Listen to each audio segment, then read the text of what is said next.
source. And one thing I'm really excited to share with everyone is that we've actually been out and we've recorded and added over 320 brand new car recordings to our existing library, which means that we've got an absolutely phenomenal amount of source to make the cars sound as best as they possibly can. So the cars in Horizon 5 are going to sound legit.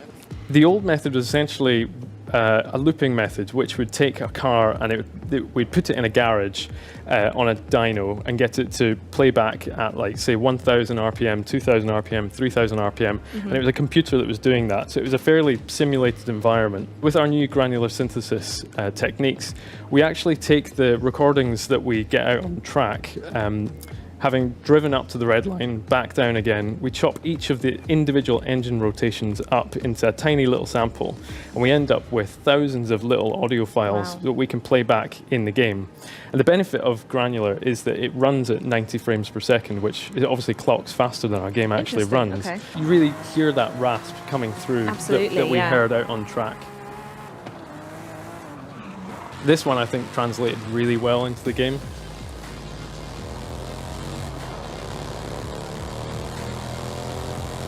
Trying to be as accurate and sort of, I guess, trying to portray real life as much as we possibly can, whilst making it fun for all the players to listen to. We're in the player house in the normal upgrade flow, and you can go to your intake and here, as you apply the different stock, street, race and sport performance modes, you can hear that actually change the sound of your car. So you can do it with your exhaust as well, depending on the upgrade paths per car. You'll be able to hear your exhaust note change. And it's important to point out that this doesn't actually it doesn't change the volume of the car, because then it would unsettle the mix. What it does is it actually changes the character of the car. So it sounds completely different, and it gives you that feeling of actually taking off a complete exhaust and replacing it with an entirely different manufactured part. And we're using ray tracing to detect walls, ceilings, buildings, which means that you'll hear your car bouncing off of all the buildings around you, and that'll change with the environment. It's really cool. As soon as we turned it on, it just, like, it grounded you in reality. It made the world feel really alive. Hello, Forza fans, and welcome to another episode of Forza Horizon 5 Let's Go live with Playground Games. Today is the first of two very special episodes where we're going to be exploring the vibrant biomes of Mexico, and to guide us through the jungles, swamps, and volcano of Forza Horizon 5 are Mike Brown and Connor Cross. Guys, it's wonderful to have you here. How are you doing today? Hey Charlie, great to be here. Super excited for this show. We've got so much awesome stuff to show. Yep, great to see you again, Charlie. We've got some great biomes to show off. Should we jump straight in? Should we go for it? I think we should do it. I think there is going to be another individual in the room that we should secretly say hello to, because whilst he can't say hi back, he is arguably the most important man in the room. Who's that? So yes, we have Andy Baranowski with us. He isn't mic'd up, so you won't hear his voice, but you'll see all of his awesome driving action. I promise on a future stream, we will allow you to hear Andy's wonderful voice. Wonderful. Right. Well, before we do dig into the biomes and the gameplay, let's have a look at the schedule to see what we will be looking at today. So first up, we'll be taking an in-depth look at 3 of the new biomes of Mexico before taking a look at that brand new gameplay we told you about of an actual race in Forza Horizon 5. And then we're going to close out the show with another classic round of Q&A. So post your questions in chat, and towards the end of the stream, I will point it over to the guys in the studio. So I guess, really, without any further ado, should we just dive into what the people want to see? Which biome are we looking at first? I'm actually going to start with a caveat that, yes, we are looking at a developer build, so you may spot a few bugs, some broken things. Hopefully the game doesn't crash on us, but yeah. Let's have fun with them. So we're actually in the swamp right now. The swamp is on the bottom east of the map, the southern eastern side. It connects our jungle to the ocean, which is connected to our tropical coast, and with that comes all these amazing, sapphire emeraldy blue waterways that you get, and all these, epic mangrove rooty trees. It gives you an absolute ton of different gameplay of, do you want to take the waterway, or do you want to take the roads? There's even some really cool wooden walkways that we actually found in reference that are like touristy spots that obviously our team took and turned them into cool routes to drive a car on. Yeah, it's an incredible space. In terms of gameplay, we've never had a place like this before. There's so much water. It's so wet. It really makes for some really interesting vehicle choices, depending on which mode you're playing. And I think especially in Eliminator, you need to make sure you've picked the exact right car for this one, or you could get really caught out because a car with a high ride height can just power through all of this water. All the water is drivable in all of the cars. There's no bits where you'll get completely blocked or reset. So me trying to go through with like a little three-wheeler ain't going to get me stuck or anything. that is exactly right, Charlie. You want to have nice high ride height, and you be able to plow straight through all this and beat everybody in Eliminator. Perfect. That's the dream. So I have to ask then, why did you choose the biome? Is there any specific reasons why you wanted to either include swamp or maybe even show it off first today? It was, as Mike said, it's something we've never shown before, and we really wanted to celebrate something that is a first, and we think it looks fairly good. It's got all those really rich blue sort of streams and rivers that go through it, and all the smashable, as Andy just drove into some of them, mangrove routes as well. But as I said, it does connect our tropical coast into the jungle. So if you are coming off of that, you'll have to career your way through all of these winding little rivers or roads to get onto that as well. Yeah, we saw a little bit there as Andy drove through it, and we will see it again in just a second. I think the water in here is just so beautiful. The colour of it just feels so tropical and gorgeous. We noticed when we looked at lots of reference, there are obviously tons of different colours of water as you get different sediment, and this being a Horizon game, we really wanted to celebrate the beauty, so and make it feel like a swamp you really want to go to. Which is I've always wanted to go to a swamp, and I was wondering if there's an ogre in this one, but if not, I suppose it'd be fine. Is there anything else around in the swamp that players can expect? Yes, we've got little settlements. There's little rural farmlands sort of connecting it up, to break up some of that water. So there's lots of interest. I think there's even some wild dogs floating around, or not floating, running around. But I think we're actually going to start driving into the jungle now as well. Oh, perfect. So we're going to connect straight into the next biome, are we? Yes. Yeah. So I think Andy's found a dog he wants to harass. Is it floating? leave him alone, Andy. Don't bring me to the dog. So one of the cool things about the jungle is that it's all over the map. We've actually got different types of atmosphere, and the way the fog behaves, I guess, because the jungle's really humid. It's there's lots of foliage. You get all those really cool light, like God rays coming through, shafts of light come through.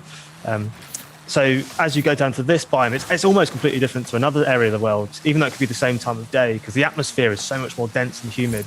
And it makes for these really cool gameplay moments of, punching through to this really mysterious bit of the game, and then straight out into a farmlandy bit. So it's a moment of calm as you drive through, and then back into the cool jungle bit as well.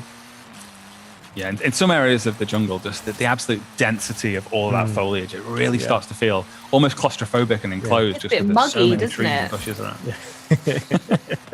I think when Don mentioned earlier that you should bring your bug spray, I think this is what he was thinking of. I have to ask, because was there any particular forestry or jungle in Mexico that inspired the basis of the one in Forza Horizon 5? This is a really good question, actually. So with every place, we look at an absolute ton of reference. We really try to be as honest and recreate it as well as we can. And there's only so many things you can fit, or the time you've got to fit it in the game. So we try to really capture the nuances of what really does make this thing feel like it does in real life. And we did that with the jungle, and we were kind of it looks okay. What's missing? And one of the teams said, hey, have you watched Predator? The classic Arnold Schwarzenegger movie, because that was actually filmed in a jungle in Mexico. So we watched it and realised, hey, there's this bush that's everywhere. So one of the plants that you can see in the game, we've aptly named the Predator bush. And we put it in, and we went, oh yeah, it looks kind of cool now. I love that. Wonderful. I will interject here and say we're driving through a temple now. Yes, Andy has discovered something. While we were still talking about Predator Bush, Andy has snuck ahead and headed into Ekbalam, which is this incredible temple site, which is based on the real-life location of Ekbalam, which looks kind of like this. It is just this ancient temple site just jutting out of the Mexican jungle. It's just so full of mystery and intrigue and history and culture. Yes, it's an incredible place to go and explore. It really is just so cool being able to come out of the thick jungle and just see all these amazing temples. We've got a few scattered around. We won't touch them just yet. We'll surprise you with some more later on. It does allow you to get really up close to those ancient architecture though, and really soak it up and really feel like you're really there. Really a nice bit of virtual tourism. And the team did a really good job at sort of recreating all those materials and stonework that went into all those temples that are, they're really old. So they've done a really good job at making something really in a game look old. Yeah. They are old. Yeah. I love what you can see here as well. Just the ground surface, just the level of detail in just kind of the muddy surface there with all the bits of twigs and leaves and stuff. Just looks real. It really does. I mean, chat, you speak for yourself a little bit, but we will be taking more questions in the Q&A later. But I, for one, will speak on behalf of all of you and say, wow, this does look absolutely incredible. Even looking here, like the fog in the distance, it just looks so like tangible and visceral, if you get what I mean. Yeah, hats off to our incredible lighting team for really nailing that humid look. And as we were talking earlier, the god rays as you go through, it's just so glorious going through little tree tunnels and then just hit with shafts of light. It's really immersive. Should we go and look at something else? Let's duck away. Let's move on. Let's through the magic of the Series X. We will quickly teleport. And what are we going to be going to next? What are we going to be quick resuming and speed loading into now? We are going to the Gran Caldera volcano. This is the largest geological feature we've ever done in a Horizon game, and it comes with some great features of you can see everything from the volcano. Wow. You can look at the whole map. When we get to the top, we'll have a look. It features the two largest switchbacks we've ever done as well. So the one we're on now, and Andy's about to do a drift zone. Good luck. Is the asphalt one, and on the other side is the dirt one. Yeah, the dirt route especially, it gives us one of the most amazing downhill rally trails we've ever had. It's amazing. You can probably glimpse it when it catches the sunlight, but just how much more detail we put into the road this time round. There's lots of cracks. As you actually get to the top of the volcano, the road actually deteriorates quite a bit. It turns to a cobblestone road right at the top because we've actually found that in reference as well that maybe they didn't want to tarmac all the way, so we tried to recreate that. But yeah, there's all these potholes and everything. It just makes for such an interesting drive because there's a lot of switchback. And what sort of gameplay are players going to get up on the volcano? I mean, throughout the seasons as well. Are seasons going to affect what we see up there? That is a perfectly timed question, Charlie. So if we just take a look at if we just take a look at that rock face in front of us, and we hold that in your mind, and then if we dip the feed ever so slightly so that we can do a little bit of magic, and through the magic of time, we have skipped forward a couple of weeks. Yeah, two weeks have actually passed. We have gone from summer to winter. As we've mentioned before, we've got localized weather this time round. So if it's raining on the volcano and you drive all the way up, it'll actually turn to snow, which is really fun actually, because again, it really adds to that immersion of making you feel like you're really there. Yeah.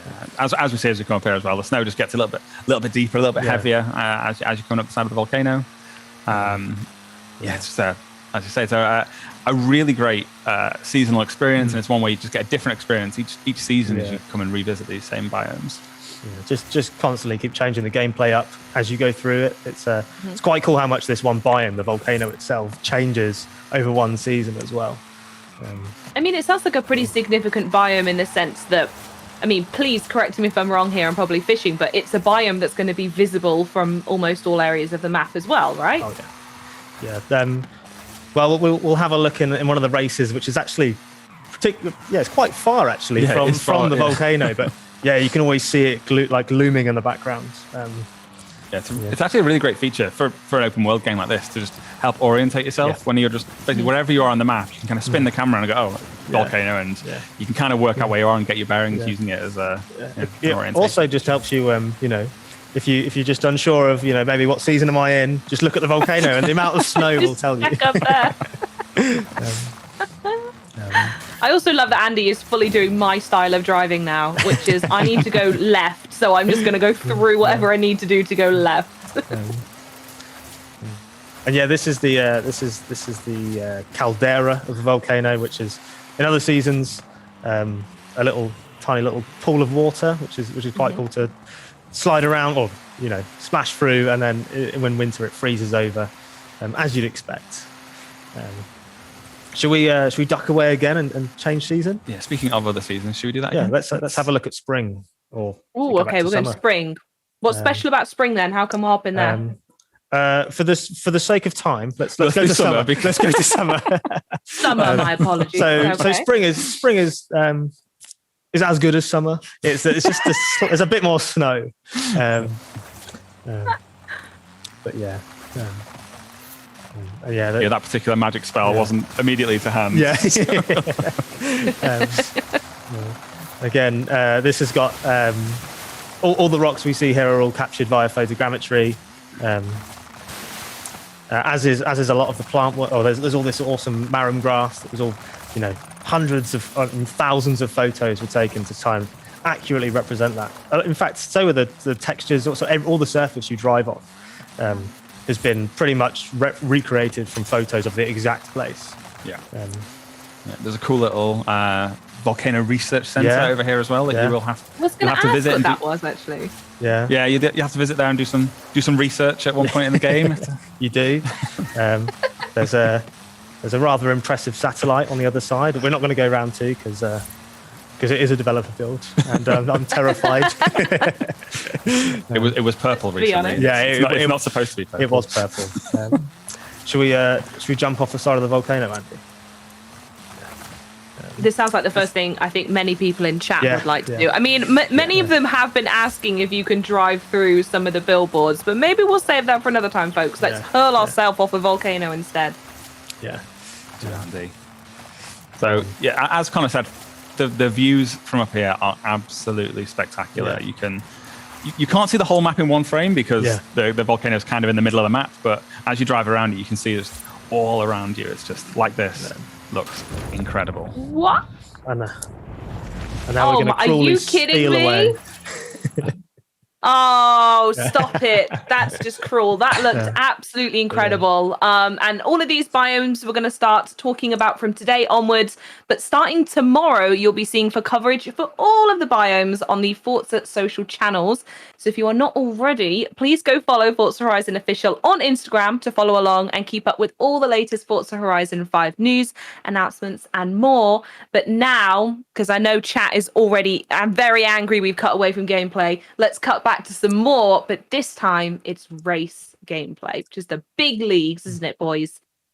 That's right. It's incredible, really. Given this is the fourth Let's Go show, there's been a couple of Forza monthlies. We did E3.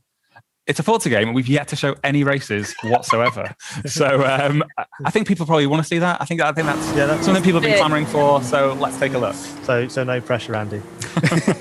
So what race are we looking at here? What details can you share today? So this is the Emerald Circuit. It's a road race and an asphalt race. It's really cool, and we've picked it because it straddles two of our biomes. So right now we are in the living desert, where you see all these awesome cactuses and rocky formations. And then as we come around this next corner, we kind of cross over into another biome, which is the rocky coast. Do you want to talk about that? Yeah, so the rocky coast, we actually caught a little snippet of that at the very beginning of the trailer. That awesome rock arts that we have, we've taken from Kavos and Lucas. It's ours now. It's ours.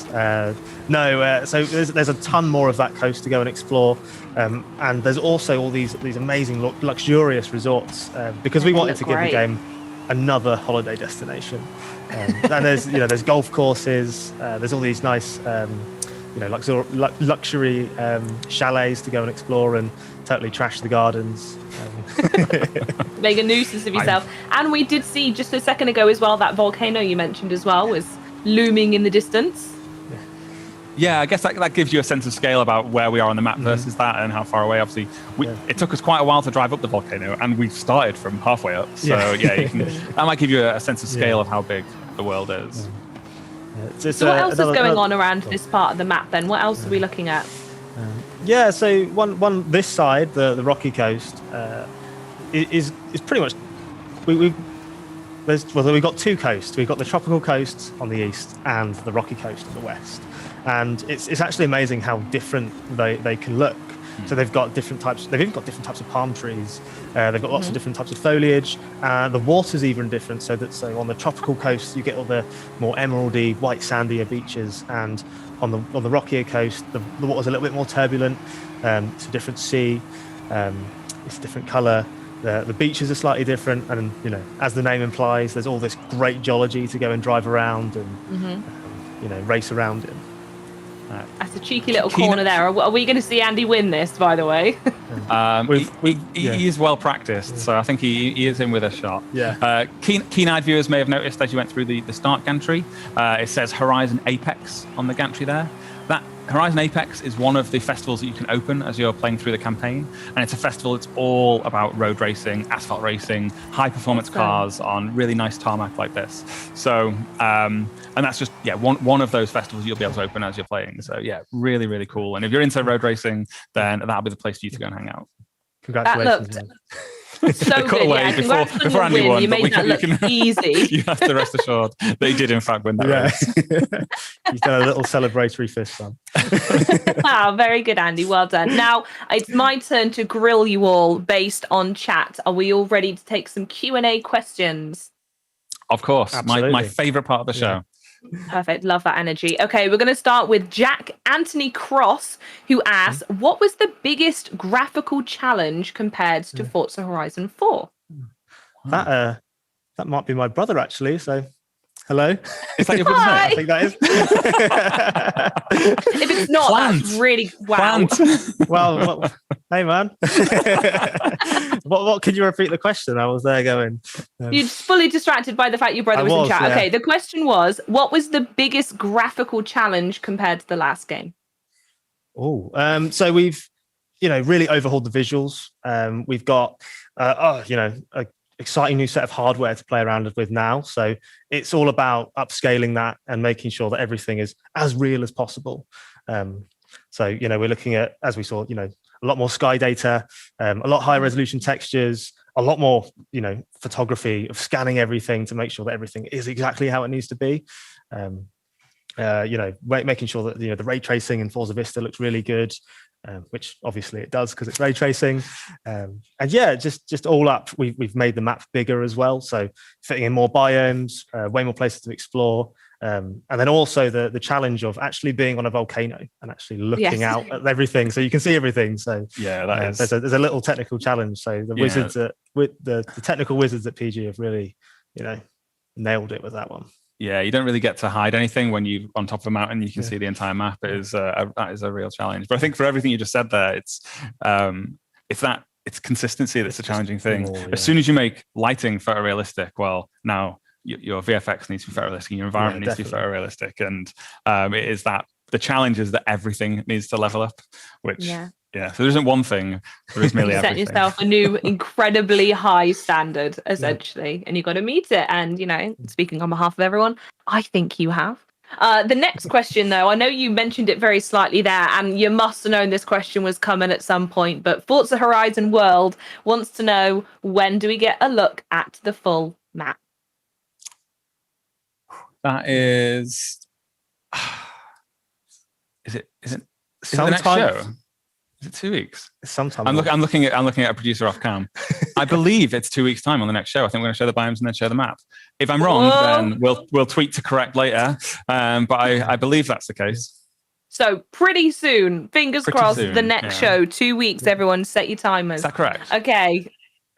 We think so. Yeah, there you go. Cast iron guarantee.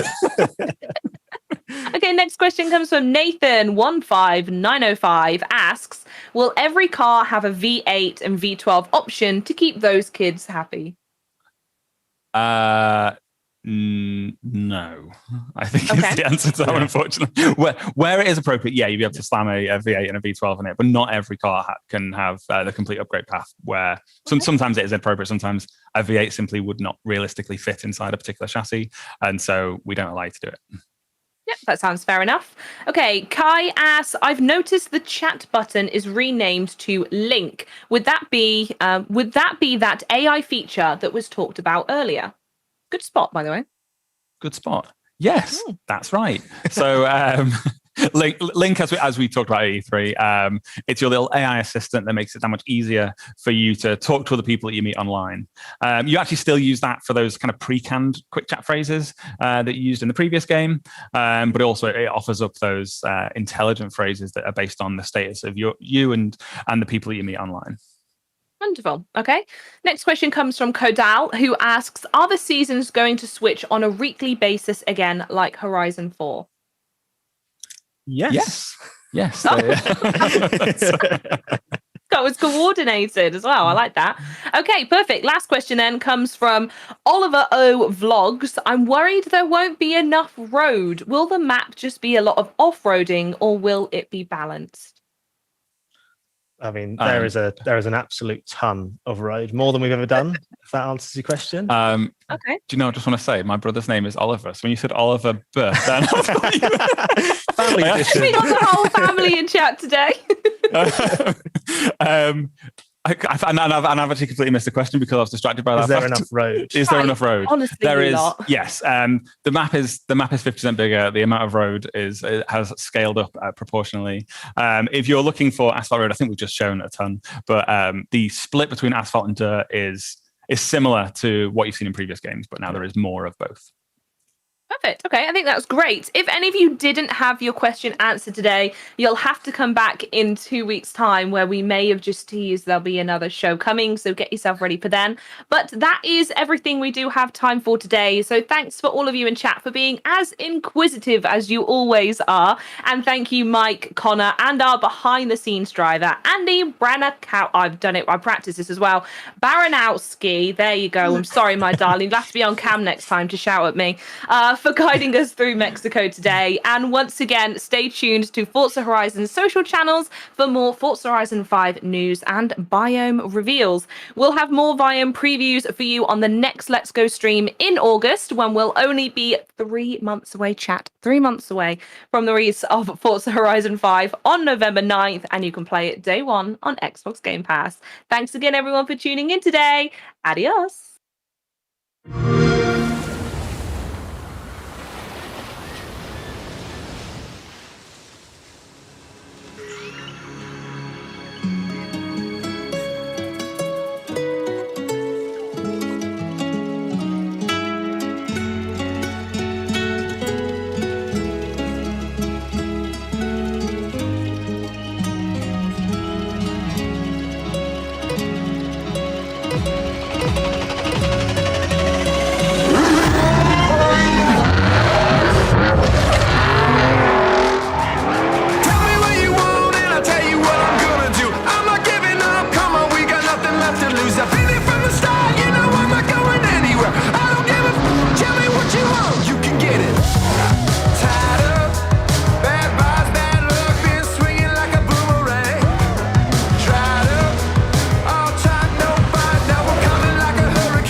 what you want right now. Ooh, let everybody talk right now. Tell me what you want right now. You could get it. Yeah, well you can get it. Yeah, you can get it. Tell me what you want and I'll tell you what I'm gonna do. I'm not giving up, come on, we got nothing left to lose. I've been from the start, you know I'm not going anywhere. I don't give a, tell me what you want, you can get it. Yeah, well you can get it. Yeah, you can get it. You can get it. You can get it. Play it day one with Xbox Game Pass.